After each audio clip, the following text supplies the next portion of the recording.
Olá, seja bem-vindo ao evento do CONDEC. Meu nome é Fátima Padim, eu sou psicóloga, especialista em dependência química e doutora pelo Departamento da Universidade Federal de São Paulo, na área de álcool e drogas, e coordeno a Clínica Alamedas de Dependência Química. Coordeno também o curso de especialização na área de dependência química da Unifesp pelo Instituto Bairral de Psiquiatria e coordeno o módulo de dependência química do Departamento de Psiquiatria do SESMIA, da Universidade Federal de São Paulo, na área de álcool e drogas, de psiquiatria infantil e de adolescentes. Hoje a proposta da nossa conversa é falar sobre várias modalidades de tratamento. Para a gente estar falando de tratamento, a gente precisa entender alguns pontos chaves importantes para que a gente possa estar falando dessas modalidades. Então, quando a gente olha para um tratamento eficaz, existem princípios de um tratamento eficaz que foram determinados pelo NIDA, que é o National Institute on Drug Abuse, aonde ele preconiza esses princípios a partir de pesquisas importantes e pesquisas longitudinais há anos e que dão uma consistência ao que se fala de tratamento. Em decorrência da complexidade da doença da dependência química, nós temos várias modalidades e a importância para um tratamento eficaz é que a gente observe que nem todo tratamento é para todo mundo. O que isso quer dizer? Quando nós comparamos a dependência química com uma doença complexa, por exemplo, como câncer, nós observamos que nem todo câncer ele passa por uma cirurgia, pela quimioterapia, pela radioterapia. Tem muitas fases também dentro do tratamento do câncer. Assim é com a dependência. A gente não pode tratar um abusador, né, como um dependente grave. A gente não pode tratar um adolescente da mesma forma que eu trato um adulto ou uma pessoa mais idosa. Dentro de toda essa diferença, eu preciso estratificar isso, ou seja, eu preciso personalizar o tratamento para que ele tenha uma eficácia, né? Então, quando nós dissemos assim, a internação ela é importante, ela pode ser importante em alguns casos, em casos agudos ou em casos de crise, e o período, né, ele pode ser um período médio de 3 meses, nunca longo, onde eu desintoxico a pessoa, eu tiro da fase aguda para fazer um engajamento ao tratamento. Essa internação ela pode ser voluntária, a pessoa pede e sente a necessidade disso, ela pode ser involuntária, na medida em que a pessoa corre riscos ou coloca em risco outras pessoas, onde ela não tem ela está com a crítica rebaixada para avaliar a situação dela ou a situação que a envolve. E nós temos a internação compulsória que vem por uma determinação, né, judicial para que essa internação aconteça. A internação ela é importante, principalmente nas crises e nos casos agudos, mas ela não é a única forma de tratamento. Ela faz parte do tratamento, mas ela não é o tratamento. A continuidade do tratamento é que faz com que isso tenha uma alta eficácia. É como o regime, né? Um regime, a gente diz que para que ele tenha uma manutenção, eu preciso ter 2 anos de estabilidade para que eu possa ter aí um voo cruzeiro em relação a quando a gente fala, por exemplo, de obesidade ou alguma doença crônica. Então, quando nós falamos e quando a gente se assusta que as pessoas saem da internação e seguidamente recaem, ou elas vão para a internação e tem um histórico enorme de internações, é porque se deu créditos a mais exclusivamente à internação. Então, um modelo inicial que pode ser sempre vindo de uma avaliação. A avaliação ela é importantíssima. Para quê? Para que eu possa exatamente saber qual é o tratamento para o meu ente, para mim, enfim, para a pessoa, para o paciente. Então, a avaliação ela consiste no quê? Numa avaliação psiquiátrica, na qual o médico, né, o médico psiquiatra especialista em dependência química, ele vai estar avaliando a parte psiquiátrica e os riscos que essa pessoa pode estar correndo contra si mesmo, contra os outros, A gente tem uma avaliação psicológica, que é para a gente ver essa dinâmica, esse funcionamento dessa psicodinâmica. Dentro dessa avaliação psicológica, nós avaliamos uma série de coisas, se é possível, muitas vezes eu preciso desintoxicar primeiro. Mas essa avaliação, eu posso inclusive avaliar o grau de severidade da dependência. Hoje a gente já tem protocolos internacionais para que eu possa avaliar o grau de severidade, se é moderada, leve ou grave. Eu tenho avaliação neuropsicológica. Nessa avaliação, eu consigo avaliar os déficits cognitivos, os déficits que essa pessoa pode ter advindos da própria dependência ou do uso ou do abuso, ou alguma coisa anterior que levou o indivíduo a usar a substância. A gente já sabe que muitas comorbidades, elas são preditores, né, da dependência química. Então, nós temos essa avaliação neuropsicológica, avaliação psiquiátrica, avaliação psicológica, muitas vezes uma avaliação clínica, que ela é de fundamental importância para que eu possa fazer avaliar nessa integralidade do indivíduo.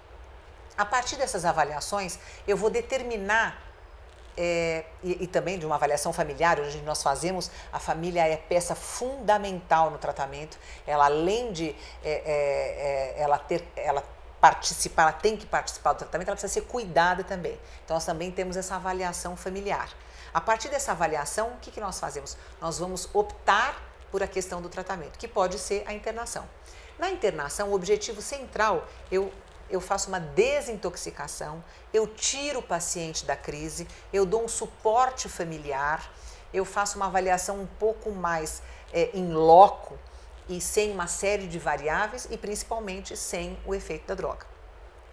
Quando o paciente sai dessa internação, é importante ele passar por uma fase de transição, que ele fica muito exposto ao tratamento, mas eu preciso dessa continuidade. Normalmente o que se sugere, né, e na Clínica Alamedas, por exemplo, a gente faz essa transição de uma forma categórica, seguindo os princípios do NAIDA, aonde eu passo para o hospital dia, que é uma questão ambulatorial, mas aonde ele vai estar exposto ao tratamento intensivamente, porém já com uma inserção no final da tarde, ou para o seio da família, ou então ele vai estar ou ele pode ficar em algum lugar onde ele possa fazer o pernoite acompanhado, com toda a parte medicamentosa sob controle de alguma pessoa. Durante esse dia, o que é importante? Ele já saiu da fase da crise, então ele vai passar por um processo de técnicas diferentes. Uma delas é a prevenção de recaída. Ele vai estar criando estratégias, aprendendo estratégias a lidar com a não recaída. Ele vai ter uma reabilitação cognitiva. Nós sabemos que o uso de substância, mesmo no uso abusivo, existe uma perda cognitiva. O que é a perda cognitiva? Uma perda a nível intelectual do pensamento, da estrutura cerebral. Então eu consigo, já existem programas para reabilitar esse cérebro. Eu tenho a parte psiquiátrica, ele passará por consultas psiquiátricas para ver a evolução do caso.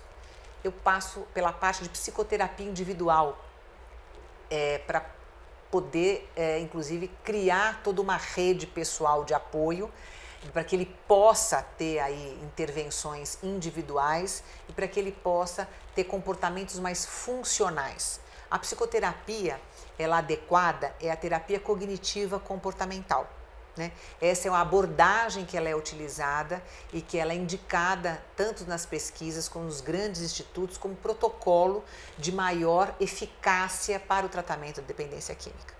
Depois nós temos o treinamento de habilidades sociais. O treinamento de habilidades sociais que está incluso também na terapia cognitiva comportamental, mas o indivíduo que usa substâncias, ele vai perdendo de fato, todo o convívio social e a forma de conviver. Então, ele vai treinando, ele vai passar por um processo de treinar essas habilidades para que ele possa voltar ao convívio social. Depois, nós temos a reinserção social. Nesse período, ele vai começar a fazer umas novas inserções em novos grupos para que ele possa ter experiências prazerosas diferentes das anteriores. Ele vai fazer uma ressignificação dessa parte social. Nós temos a parte de orientação familiar, de suporte familiar. A família fica extremamente devastada com o uso de substância, as relações ficam totalmente esgarçadas, né? A família muitas vezes ela perde a funcionalidade em função doente, né? Doente querido, né? Que acaba trazendo não só em algumas leituras essa codependência, mas de fato problemas impactantes como essa desestrutura familiar, como depressão de alguns membros, como uma dificuldade dessa reintegração social.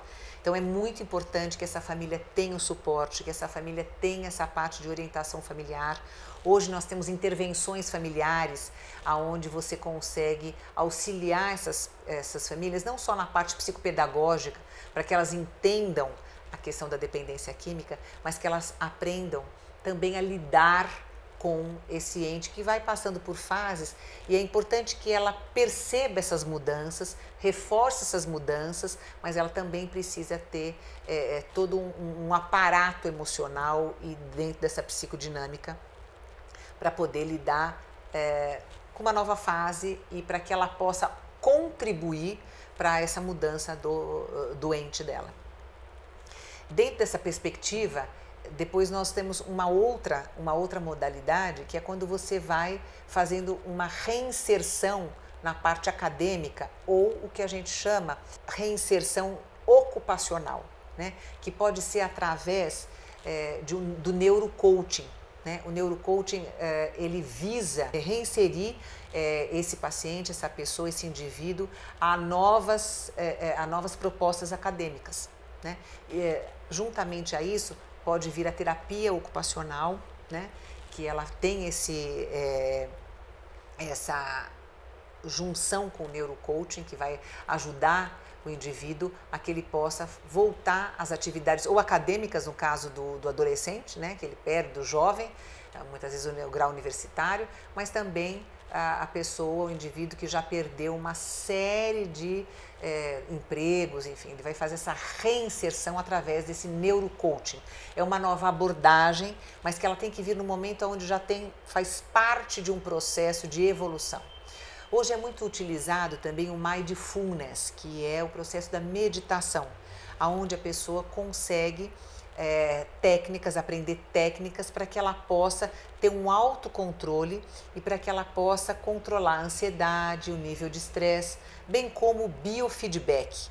O biofeedback e o neurobiofeedback são técnicas na qual o indivíduo aprende a controlar a ansiedade, a controlar todo um comportamento emocional através de técnicas ou de técnicas de respiração ou do mindfulness ou da meditação.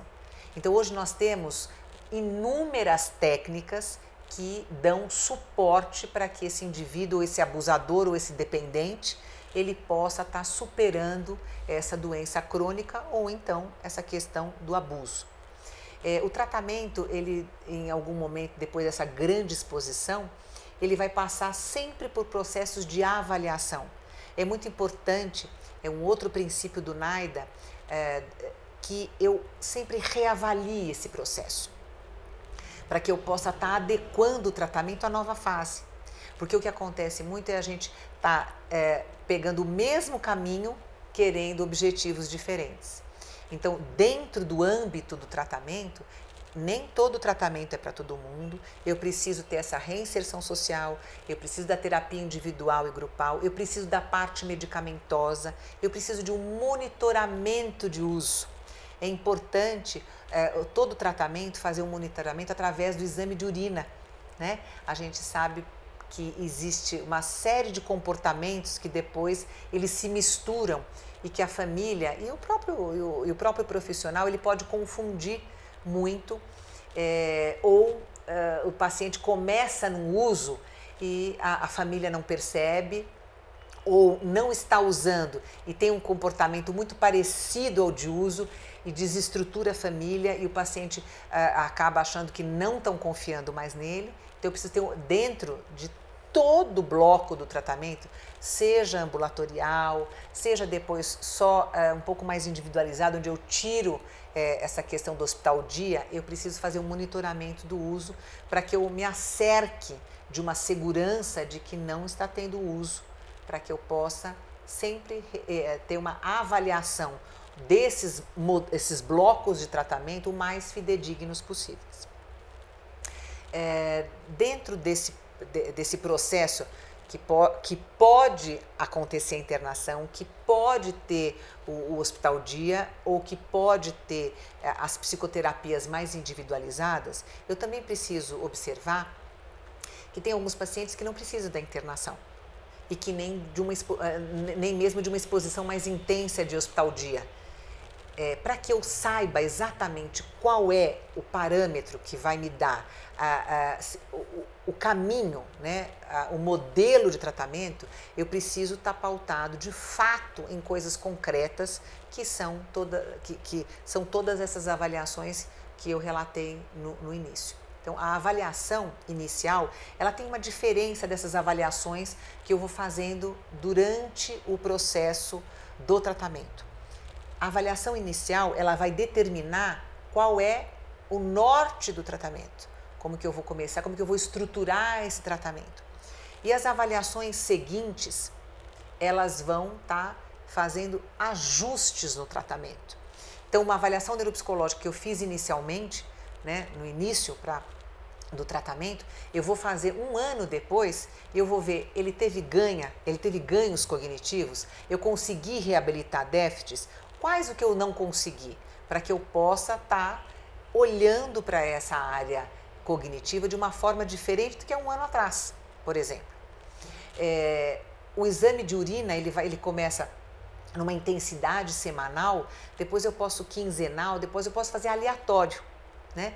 Para que o paciente também, ele sinta que ele perceba, ele saiba que ele está conquistando essa credibilidade que ele perdeu muitas vezes, mas que ele vai ser monitorado, né?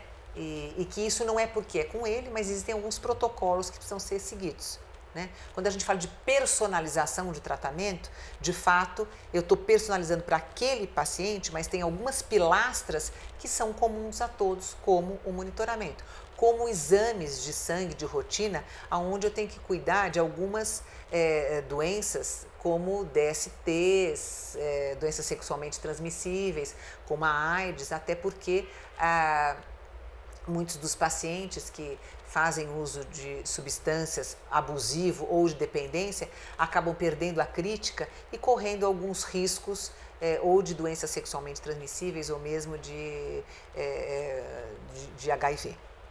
Então, eu vou fazendo exames, avaliações que vão modulando e que vão criando novas estratégias no decorrer desse tratamento. O que é importante? Importante é nós termos uma equipe especializada. O que nós vemos é que muitas vezes nós temos pessoas muito bem intencionadas, mas muito mal preparadas. Então, eu vou ao cardiologista quando eu opto por, ou porque eu tenho que ir ao cardiologista, eu não vou no clínico geral. Eu posso até passar no clínico geral ou não vou no ginecologista, eu vou no cardiologista. Então, nós temos que olhar a dependência química como uma doença qualquer, como qualquer outra, na medida em que eu procuro pessoas que tenham a especialização nessa área, não pessoas bem intencionadas, porque a boa intenção, ela não tem eficácia. Ela pode ter aí uma grande proposta de ajuda, mas ela não tem eficácia.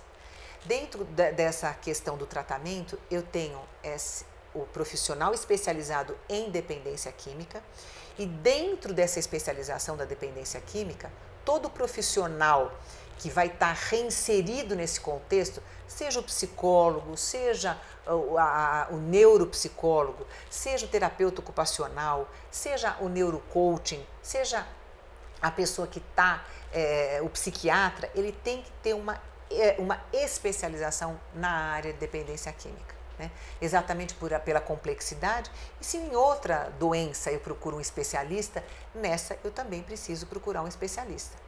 Quando a gente fala do especialista e quando a gente fala de tratar uma doença complexa, que é a dependência química, a gente fala de equipe multidisciplinar. Né? A equipe multidisciplinar na questão da internação, na questão ambulatorial, na questão do hospital dia ou em qualquer contexto, eu preciso ter o apoio, o aparato dessa equipe multidisciplinar. assim como outra doença. Quando eu pego um cardiopata, eu tenho o cardiologista, muitas vezes eu tenho o preparador físico, eu tenho a nutricionista, eu tenho a psicóloga. E dentro dessa multidisciplinaridade, eu tenho que ter uma interdisciplinaridade. O que é a interdisciplinaridade? Os profissionais precisam conversar, né? Então não adianta, eu tenho psicólogo, eu tenho psiquiatra, eu tenho uma TO, mas eles de fato eles não têm essa relação intersetorial. Então a equipe tem que ser, dentro desse modelo, em qualquer modelo de tratamento, ela tem que ter essa especialização em dependência química, mas ela tem que ter uma equipe multidisciplinar e ela tem que ter essa interdisciplinariedade, que vai dar uma consistência para essa eficácia. Os profissionais vão estar conversando, eles vão estar trocando visões diferentes do paciente, né?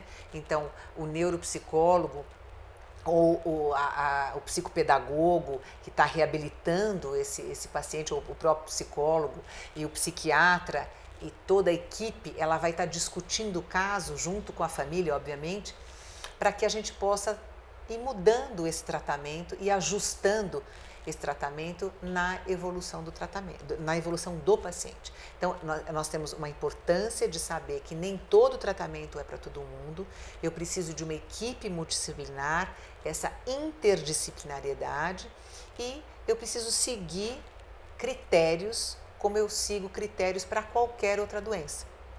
Eu preciso tornar a dependência química ou o abuso de substâncias, né? O abuso para que não se torne uma dependência química e para que eu minimize todos os riscos e todos os contratempos que tem esse abuso de substâncias, para que um deles não se torne a dependência química, mas principalmente eu preciso ter critérios científicos para que eu possa de fato ter um tratamento eficaz. Né? Nós temos aí as comunidades terapêuticas como outro modelo de tratamento, mas que ele não pode ser inserido de uma forma sem ter uma avaliação, e ele faz parte de um processo de tratamento. A comunidade terapêutica, ela tem um papel muito importante em termos da recuperação. Nós temos o tratamento e temos a recuperação, são duas coisas que as pessoas muitas vezes confundem, mas são intervenções diferentes em momentos diferentes para que se tenha efeitos diferentes. Eu não posso querer desejar ou almejar que uma internação tenha um efeito quase que mágico de cura, ou de que internou, ficou lá um período e que a pessoa vai sair de lá, vai sair sem nenhum problema com a substância. Ou eu também não posso estar fazendo tratamento ambulatorial sem ter uma perspectiva de que se esse indivíduo precisar de uma intervenção um pouco mais rigorosa para sair da crise, eu posso levá-lo à internação. Então, essa flexibilidade no tratamento, ela faz parte deste protocolo. É um protocolo que ele não é um protocolo que ele está pautado em pesquisas científicas e que ele mostra a eficácia do tratamento.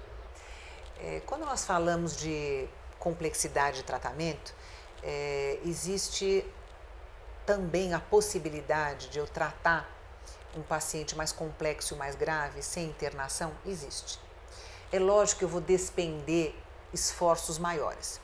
Então, vou dar um exemplo para vocês de um caso complexo e que não houve uma intervenção no sentido da internação. Um rapaz de 19 anos iniciou o uso por volta de 14 anos com álcool, a porta de entrada sempre é o álcool. Depois iniciou com o uso esporádico de maconha, passando a fazer uso regular da maconha. Aos 17 anos experimenta a cocaína e inicia um uso esporádico, que é só em festas, em baladas, com a introdução de êxtase e outras club drugs, que são as drogas de balada. E aí ele tem aí um importante declínio. Em que termos? Ele passa a ter um isolamento social, né? Ele passa só a conviver com um grupo específico, que é esse grupo de usuários. mas ele, quando está em casa, ele fica a maior parte do tempo isolado no quarto, fumando maconha. Ele não participa dos rituais familiares mais. Ele tem rompantes de agressividade importante.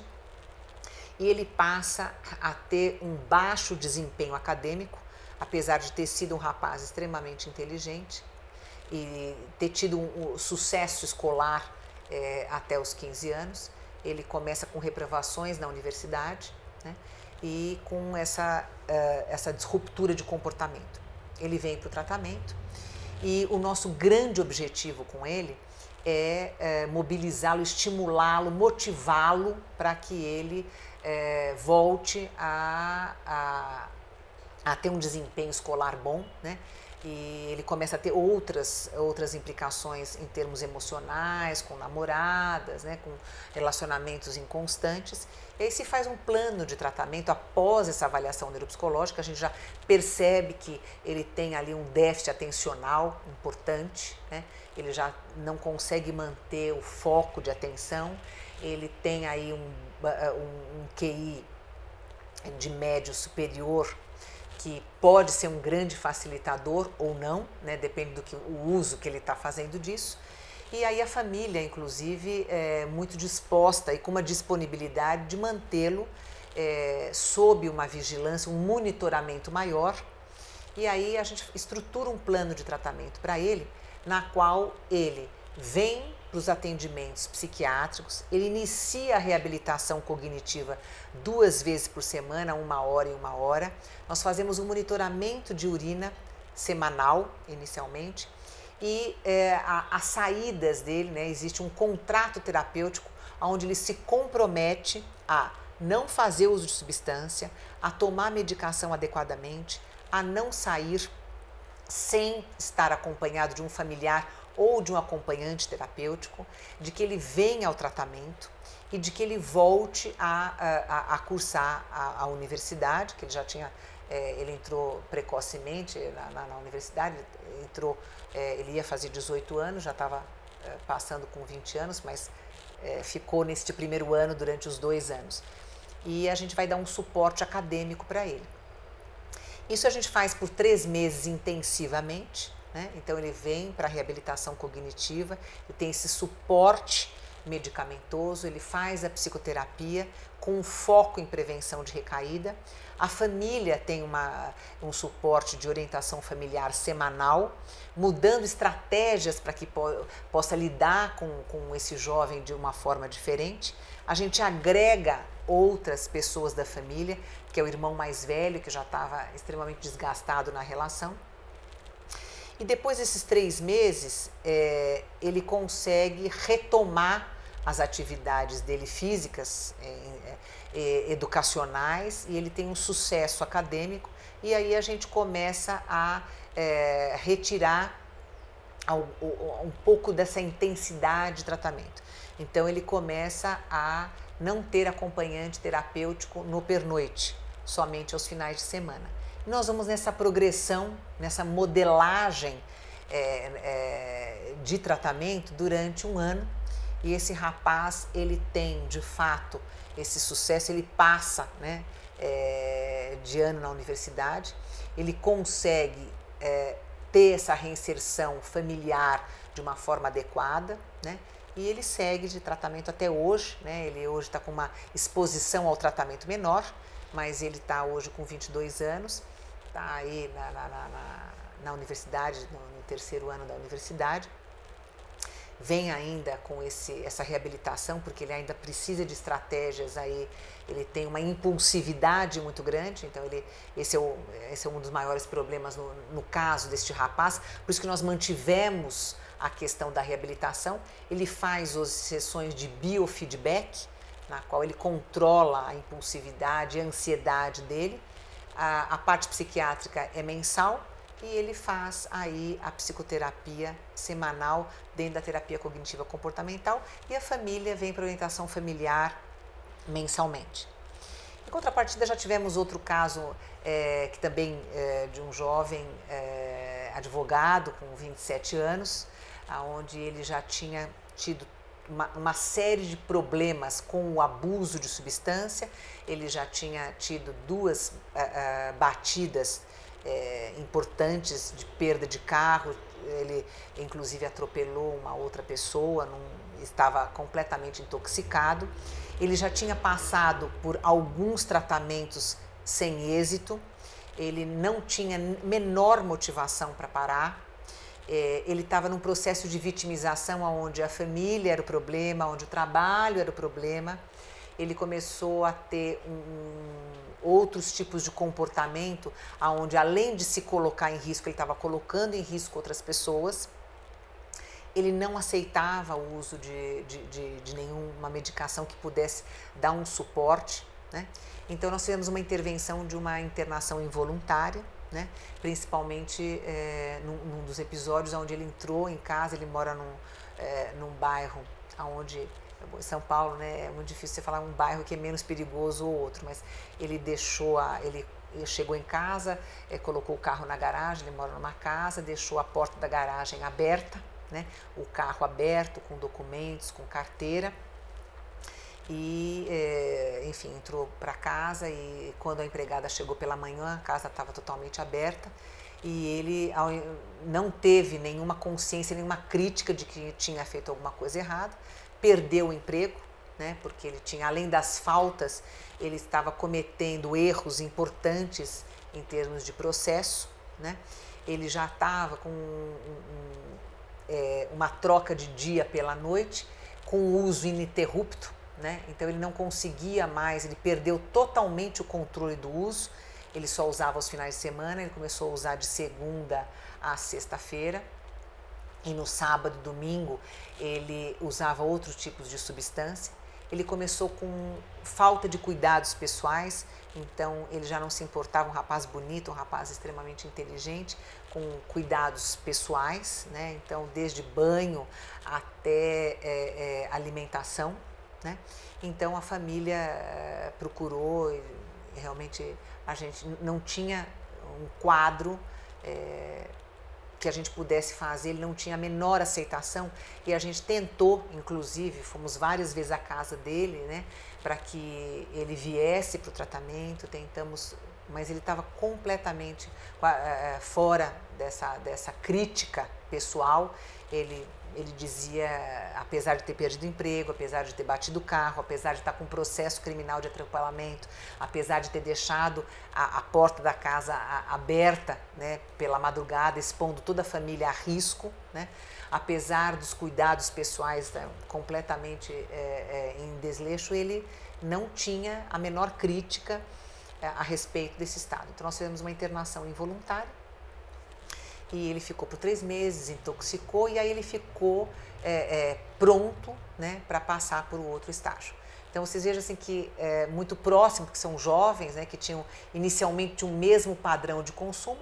Um teve uma perda total de controle, sem motivação para parar o uso, sem noção das perdas, né, num processo de culpabilização do outro, de vitimização intenso, né, apesar de todo o suporte familiar. Aqui a gente tem um rapaz que começou a sentir de fato as perdas, né?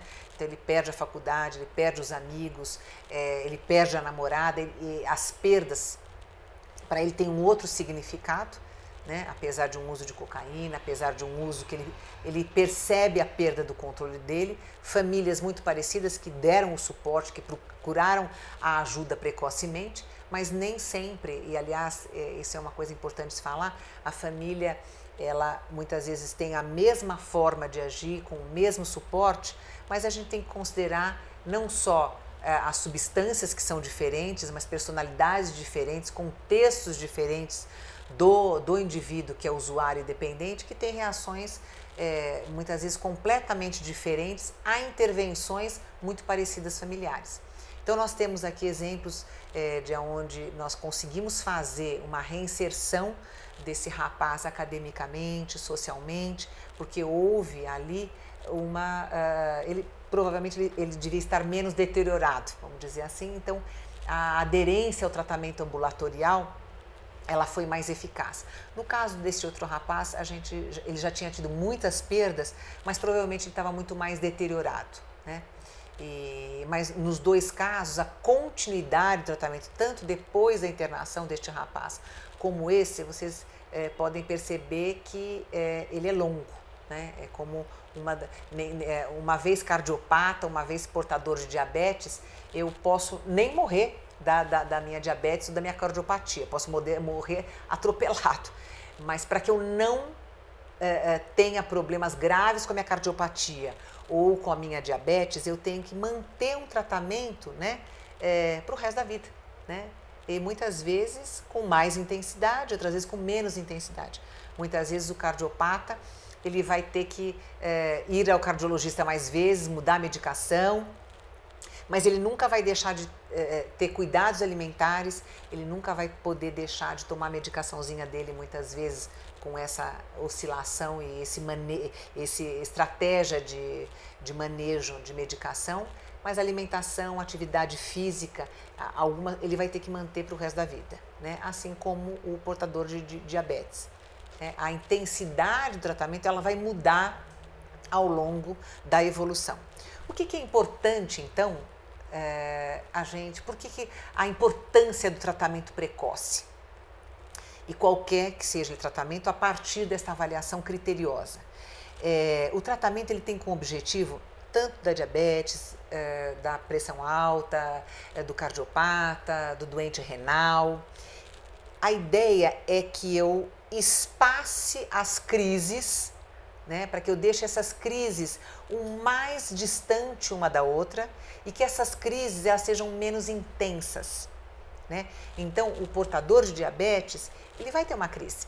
A gente sabe que em algum momento ou o açúcar vai subir ou vai descer, eu vou ter que fazer um ajuste, mas é diferente a hora que eu tenho uma descompensação enorme e que eu tenho que ir para a UTI com o portador de diabetes e que eu tenha consequências e sequelas graves. Mas eu vou ter uma crise mais espaçada e uma crise branda. Uma crise onde eu vá no pronto-socorro, faço um ajuste, no caso do portador de diabetes ou mesmo ambulatorial, que eu faço um ajuste tanto na medicação ou no próprio tratamento. Assim com o dependente químico, com o abusador também, né? A ideia é de que eu tenha a noção de que eu sou portador de uma doença crônica, que não tem cura, e que o tratamento vai fazer com que as crises elas tenham um espaçamento enorme e que quando a crise vier, que ela venha uma crise muito fácil de ser administrada e uma crise aonde eu consiga voltar às atividades normal rapidamente. Então essa é a ideia que eu quis passar para vocês hoje, de que eu preciso ter pilastras importantes para uma eficácia de tratamento que vai desde modalidades diferentes de tratamento, a multidisciplinariedade, a interdisciplinaridade, a avaliação constante do tratamento e, de fato, nem todo tratamento é para todo mundo. Muito obrigada a todos, eu agradeço bastante o convite da Condec e principalmente pela iniciativa, né, de esclarecer a população, onde de fato nós temos pouco esclarecimento a respeito da dependência química, uma doença tão grave, tão complexa, e nós nos vemos em breve. Muito obrigada.